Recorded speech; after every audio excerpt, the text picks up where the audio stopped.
अस्सलामुअलैकुम दोस्तों, मुझो नालो एजाज़ जमाली है।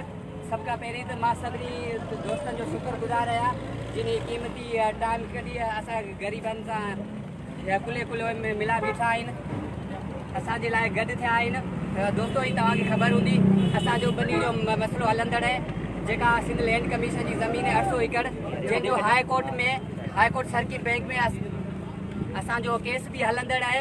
उन केस के तकरीबन 50-60 साल थी विया आहिनि केस हलंदड़ है।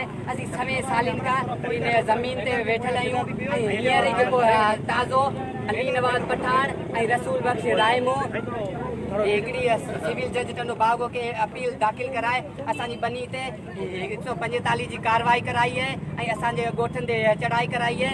सिविल जज टंडो बागो इहो हुकम ॾिनो है त बनी ते 145 जी कार्रवाई कई वञे ऐं सिविल जज टंडो बागो इहो हुकम न ॾिनो त घरनि ते चढ़ाई करे, औरतुनि ते तशदुद करे, ॿारनि ते तशदुद करे हिननि खे घरनि मां लॻायो वञे।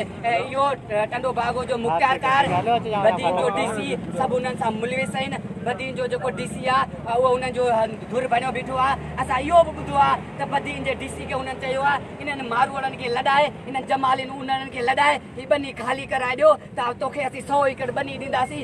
इहा ॻाल्हि बि असांखे ॿुधण आई आहे। हिन सॼे मसइले जे पोयां जेको कारण आहे उहो पंजाब जो DG रेंजर्स आमिर मजीद आहे, जेको पंहिंजे पावर जो नाजाइज़ इस्तेमालु करे सिंध पंजाब में वेही करे सिंधियुनि खे लॾाइण थो चाहे, जमाली बिरादरी खे लॾाइण थो चाहे, उन्हनि बिरादरी खे लॾाइण थो चाहे। दोस्तो अगरि असां अॼु हिमत न कंदासीं त पंजाब जा वॾा टपर वेही करे ग़रीब माण्हुनि सां कीअं कंदा रहंदा।